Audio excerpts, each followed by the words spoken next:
সম্প্রতি ভারতের প্রধানমন্ত্রী জনাব নরেন্দ্র মোদী তিনি ভারতের যে পশ্চিমবঙ্গ তার রাজধানী কলকাতা তার আশেপাশের যে নাসিরনগর এলাকা রয়েছেন সেই নাসিরনগর এলাকার একটি নির্বাচনী জনসভাতে বক্তব্য দিয়েছেন এবং সেই বক্তব্যে তিনি যেভাবে বাঙালির বিরুদ্ধে, বাংলা ভাষার বিরুদ্ধে এবং বাংলা দেশের বিরুদ্ধে বিষোদ্গার করেছেন, আপাত দৃষ্টিতে এটি তৃণমূল কংগ্রেস বা মমতা ব্যানার্জির বিরুদ্ধে তার যে একটি রাজনৈতিক স্ট্যান্ড সেটা মনে হলেও একটি স্বাধীন সার্বভৌম দেশ হিসাবে ভারতের যে কেন্দ্রীয় সরকার সেই কেন্দ্রীয় সরকারের মনোভাব বাংলাদেশের ব্যাপারে কতটা জঘন্য, কতটা ধ্বংসাত্মক এবং কতটা নির্মম এবং নিষ্ঠুর সেটি তার সেই বক্তব্যে ফুটে উঠেছে। আমি জনাব নরেন্দ্র মোদীর সেই ভাষণটি নিয়ে অনেক চিন্তা ভাবনা করেছি এবং সেই ভাষণের প্রতিক্রিয়াতে তৃণমূল কংগ্রেসের সভানেত্রী এবং পশ্চিমবঙ্গের মুখ্যমন্ত্রী মমতা ব্যানার্জি তিনি যে বক্তব্য দিয়েছেন সেই বক্তব্য শুনেছি। সেই বিষয়গুলো নিয়ে সংক্ষেপে আলোচনা করার চেষ্টা করব। আপনারা জানেন যে সেখানে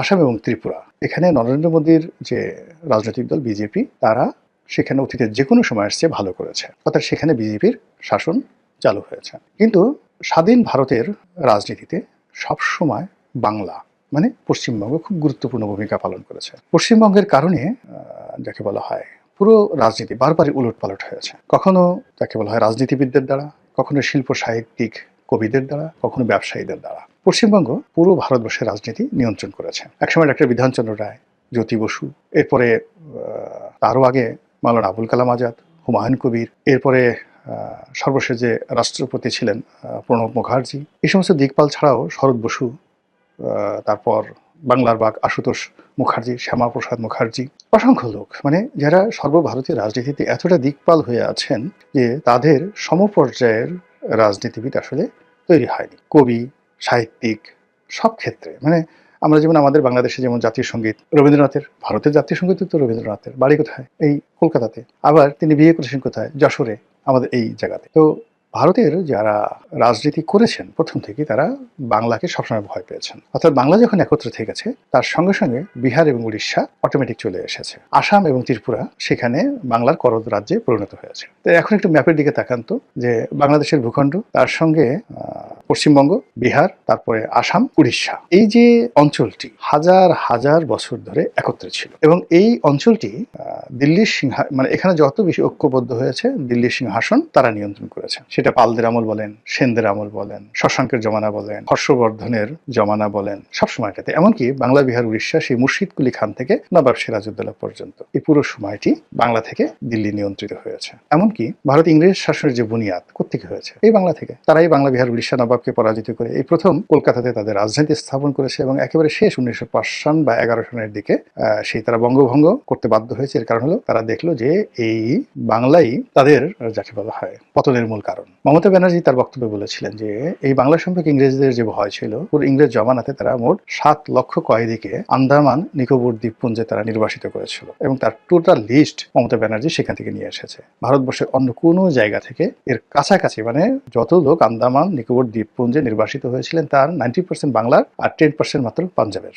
এই যে বিপ্লবী, এই বিপ্লবীদের কারণে কি হলো, ইংরেজরা বাংলাকে 2 ভাগে বিভক্ত করেছে আর তারা পাঞ্জাবকে 2 ভাগে বিভক্ত করেছে, পূর্ব পাঞ্জাব, পশ্চিম পাঞ্জাব। পাকিস্তানের যেমন একটা পাঞ্জাব আছে, আবার ভারতের একটা পাঞ্জাব আছে। ফলে এই দুটো পাঞ্জাব যখন একত্র থেকেছে তখন তারাও দিল্লিকে ডমিনেট করেছে, কিন্তু বাংলার মতো এতটা করতে পারেনি কখনো। এই জন্য সেই আকবরের জমানাতে, তার আগে সুলতানি জমানাতে, মানে সেই কুতুবউদ্দিন আইবেক থেকে শুরু করে মুঘলদের আসার পূর্ব পর্যন্ত যে জমানাটা, সেই প্রায় 400 বছর, এটিকে সুলতানি জমানা বলা হয়। এই সুলতানি জমানাতেও এই বাংলাকে মানে দিল্লির যারা প্রভু ছিলেন তারা এই বাংলাকে খণ্ড বিখণ্ড করে দিয়েছেন। কখনো তারা 12 ভূঁইয়া বানিয়েছেন, কখনো বাংলা, বিহার, উড়িষ্যা করেছেন, কখনো ঢাকা থেকে মুর্শিদাবাদে নিয়ে গেছেন, সব এলোমেলো করে দিয়েছেন। আর সর্বশেষ যেটা যাকে বলা হয় যে ইংরেজরা যেটা করেছে সেটার উপর কিন্তু ভারত আছে। এখন ভারত কিন্তু বাংলাদেশটা দখল করতে চাচ্ছে না, কেননা ভারত যদি বাংলাদেশ দখল করতে চাইতো 71 সনে কিন্তু তারা সেটা করতে পারতো উইদিন 1 মিনিট। এটা কোনো ব্যাপারই ছিল না। 16 ডিসেম্বর তারা সেটা করে নিতে পারতো, একীভূত করে নিতে পারতো। ট্রু শব্দ,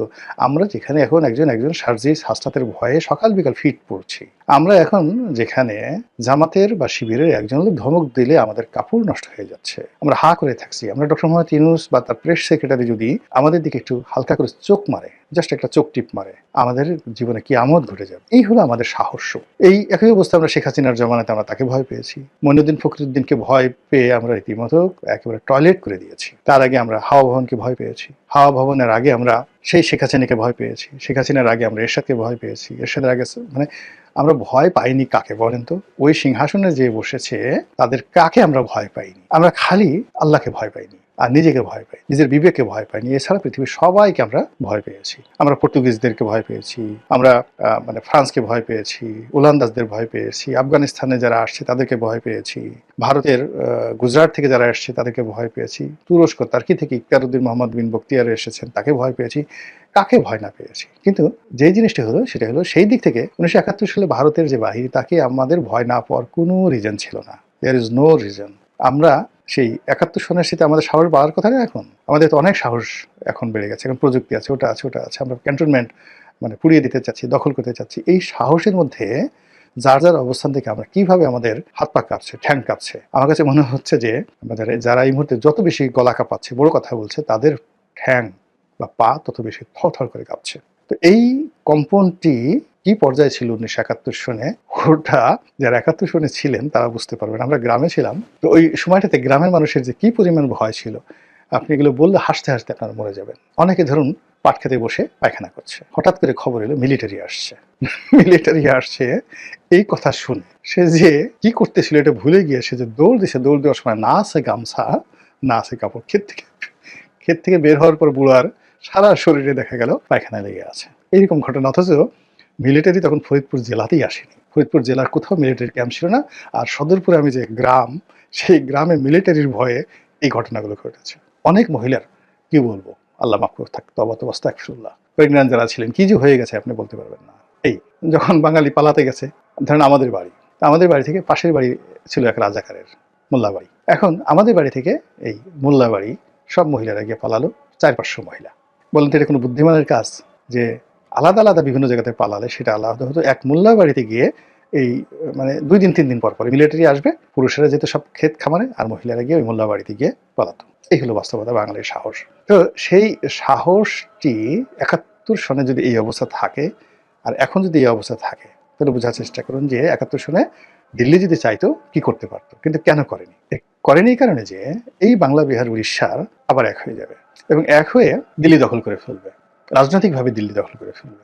এখন যেভাবে ধরুন একছত্রভাবে শিবাজি, ওই যে দিল্লিতে মানে বলে না যে শিবাজি রাও, সেই শিবাজি, তো সেই শিবাজির যারা বংশধর, মতাদর্শী সৈনিক, এরাই কিন্তু সেই সর্দার বল্লভভাই প্যাটেল, ভারতের মুক্তিযুদ্ধের সময় বল্লভভাই প্যাটেলের শিষ্যই কিন্তু নরেন্দ্র মোদী।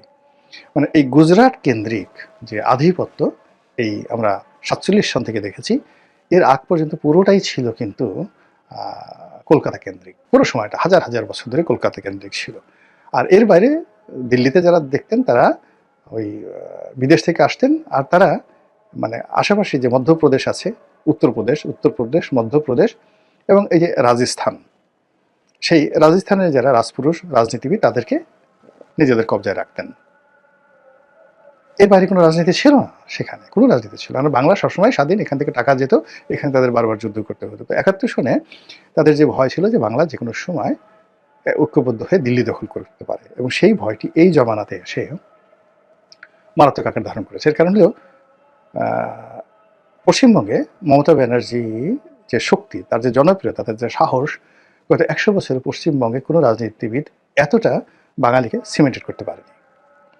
2 নম্বর হলো যে এই বাংলাদেশের এই ভূখণ্ডটি এখন এই মুহূর্তে ধনের সম্পদ পরিপূর্ণ হয়ে এমন একটা ভার্নারেবল অবস্থায় চলে গেছে, এটাও অতীতে গত 100 বছরে আপনি কখনো দেখবেন না। অর্থাৎ এটাকে হুমায়ুন যেটা বলেছিলেন দোজখপুর জান্নাত, মানে এখানে এখন আজকের দিনে হাজারো সমস্যা আছে, কিন্তু তারপরেও এখানে যে সম্ভাবনাগুলো আছে, মাটির নিচে, আকাশে এবং মাটির উপরে, পশু পাখি, কীট পতঙ্গ এবং মানুষ, এদের মধ্যে সম্মিলিত যে প্রাকৃতিক রিসোর্স রয়েছে, আমেরিকার জিহ্বা বের হয়ে আছে এই রিসোর্সগুলো, সম্পদগুলো নেওয়ার জন্য, ভারতীয় জিহ্বা বের হয়ে আছে, তারপর ব্রিটেন, ফ্রান্স থেকে শুরু করে এমনকি সৌদি আরব, এমনকি তুরস্ক, তারা সবাই এই বাংলার উপরে কর্তৃত্ব দেখাতে চাচ্ছে।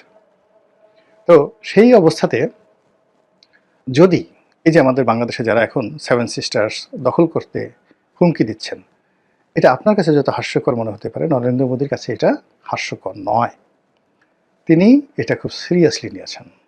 এমনকি দিল্লির যারা কর্তা ব্যক্তি রয়েছেন, কংগ্রেসের যারা কর্তা ব্যক্তি রয়েছেন, শশী থারুরের মতো যারা থিঙ্ক ট্যাঙ্ক রয়েছেন, তারা সরাসরি হাসনাতের নাম উচ্চারণ করে, মেনশন করে, বা উসমান হাদির নাম মেনশন করে এখন তারা বক্তব্য দিচ্ছেন যে এটা এই শশী থারুরদের নাক এত উঁচু, তারা তো শেখ হাসিনার নাম উচ্চারণ করতে চায় না, বঙ্গবন্ধুর নাম উচ্চারণ করতে চায় না। প্রেসিডেন্ট জিয়াউর রহমানের নাম শশী থারুর কোনোদিন উচ্চারণ করেছেন, যেখানে তারেক রহমান সাহেবের নামই জানেন কিনা সন্দেহ, এরকম একটা ভাবসাব তারা দেখান। তো সেখানে কতটা দায় ঠেকলে তারা হাসনাত, সার্জিস, কিংবা মানে সেই যে পাটোয়ারি, নাসিরুদ্দিন পাটোয়ারি, আক্তার, এদের নাম নিচ্ছেন, ইউনূসের নাম নিচ্ছেন, ঘন ঘন ইউনূসের নাম নিচ্ছেন, ইট মিনস তারা ভয় পাচ্ছেন।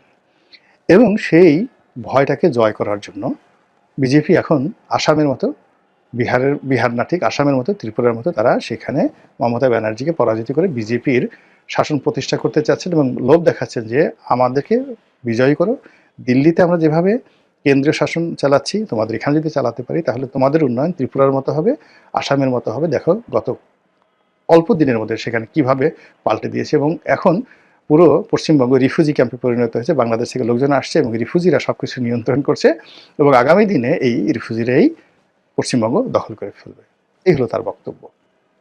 তাহলে বোঝার চেষ্টা করুন যে বাংলা নিয়ে তাদের অ্যালার্জিটা কোন পর্যায়ে, এবং সেই অ্যালার্জি থেকে, ভয় থেকে, আতঙ্ক থেকে তারা যদি বড় কোনো দুর্ঘটনা ঘটায়, এবং যেটি এখন বলা হচ্ছে যে তারা ৭১-এর মতো আবার অ্যাকশনে যাবে, তারা আবার সার্জিক্যাল স্ট্রাইক চালাবে, তারা আবার সেই যে আমাদের সীমান্তে সৈন্য সমাবেশ আলটিমেটলি তারা করেছে, সামরিক শক্তি বৃদ্ধি করেছে, টহল বৃদ্ধি করেছে, এবং দেখলাম যে অনেক জায়গাতে তারা টহল বৃদ্ধি করেছে যেন অনুপ্রবেশ না ঘটে বাংলাদেশ থেকে। তো এই জিনিসগুলো, লক্ষণগুলো কি আপনার কাছে স্বাভাবিক মনে হচ্ছে? স্বাভাবিকভাবে মনে হচ্ছে না। এমনকি মমতা ব্যানার্জি তিনি যে প্রতিক্রিয়া দেখাচ্ছেন এটাও আমার কাছে স্বাভাবিক মনে হচ্ছে না।